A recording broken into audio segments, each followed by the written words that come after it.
तो इस वक्त की बड़ी खबर फ्लाइट टिकटों को लेकर सामने आ रही है। टिकट कैंसिलेशन के नियम बदल दिए गए हैं, यानी कि 48 घंटे तक अब से फ्री कैंसिलेशन अलाउड कर दी गई है। ये जो आदेश हैं DGCA की तरफ से जारी किए गए थे, जिसके बाद तमाम जो एयरलाइंस कंपनियां हैं उन्होंने ये फैसला लिया है। ये एक बड़ी खबर है क्योंकि बहुत से फ्लाइट यात्रियों को कैंसिलेशन के वक्त पैसा उनका कट जाता था और ये शिकायतें अक्सर DGCA के सामने जाती थी, जिसके बाद DGCA ने ये फैसला लिया है। यानी कि फ्लाइट की टिकट कैंसिल करने या उसमें बदलाव करने पर कटने वाले भारी भरकम चार्ज से परेशान यात्रियों के लिए DGCA ने अब एक बड़ा फैसला लिया है। अब से एयरलाइंस यात्रियों से 48 घंटे के भीतर टिकट कैंसिल करने पर कोई भी पेनल्टी नहीं वसूली जाएगी। साथ ही टिकट में नाम गलत होने पर 24 घंटे के अंदर उसे फ्री में सुधारा जा सकेगा। DGCA के इन नए और पैसेंजर फ्रेंडली नियमों से हवाई सफर करने वाले करोड़ों लोगों को सीधा फायदा पहुंचेगा। एयरलाइन टिकटों की वापसी के लिए संशोधित नागरिक उड्डयन जरूरतें के तहत एयरलाइंस को 48 घंटे का लुक इन विकल्प प्रदान करना होगा, जिसके दौरान यात्री संशोधित उड़ान पर किसी भी किराए के अंतर के अलावा बिना किसी पेनल्टी के बुकिंग कैंसिल या फिर मॉडिफाई करवा सकते हैं। हालांकि ये सुविधा एयरलाइन की वेबसाइट पर सीधे बुक किए गए टिकटों पर लागू नहीं होगी।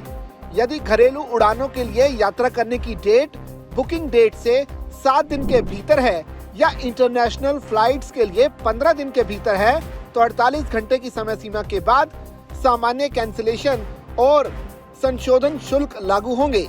यात्रियों के लिए एक अहम राहत की बात यह भी है कि DGCA ने एयरलाइंस को ये निर्देश दिया है कि वो यात्री के नाम में सुधार के लिए एक्स्ट्रा पैसे ना लें, बशर्ते कि गलत बुकिंग के 24 घंटों के भीतर सूचना दे दी जाए और टिकट सीधे एयरलाइन की वेबसाइट के माध्यम से खरीदा गया हो। DGCA ने यह भी स्पष्ट किया है कि जिन मामलों में टिकट ट्रैवल एजेंट्स या ऑनलाइन पोर्टल्स के माध्यम से टिकट बुक किए जाते हैं, उनमें रिफंड की जो प्रोसेस है उसकी जिम्मेदारी भी एयरलाइन की होगी, क्योंकि एजेंट और उनके प्रतिनिधि के रूप में काम करते हैं।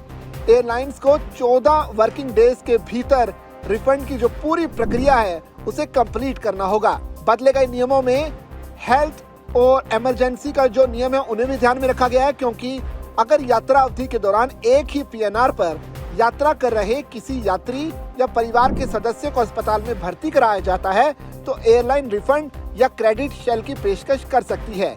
अन्य मामलों में यात्री की यात्रा के लिए उपयुक्तता के संबंध में एयरलाइन या DGCA द्वारा लिस्टेड एरोस्पेस मेडिसिन स्पेशलिस्ट द्वारा चेकिंग के बाद ही रिफंड की प्रक्रिया की जाएगी। ये बदलाव रिफंड में देरी को लेकर शिकायतें आ रही थी, उसके बाद लिया गया है। ये मुद्दा दिसंबर 2025 में इंडिगो से जुड़ी जो गड़बड़ियां हुई उसके बाद सामने आया था, जिसके बाद नागरिक उड्डयन मंत्रालय ने एयरलाइन को लंबित रिफंड में तेजी लाने के निर्देश दिए थे।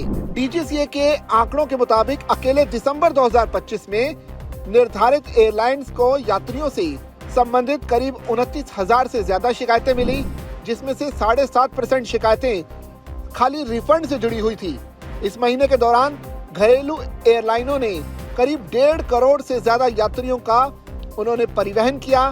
पूरे साल 2025 के लिए इंडियन एयरलाइंस ने करीब 16 करोड़ से ज्यादा यात्रियों को एक जगह से दूसरे जगह पहुंचाने में मदद की। साथ ही जो दुनिया की सबसे तेजी से बढ़ते विमानन बाजारों में से एक साबित हुआ और इसके बाद DGCA ने अब यात्रियों को सुविधा देते हुए रिफंड के टिकट के जो नियम थे उसमें बदलाव किया है।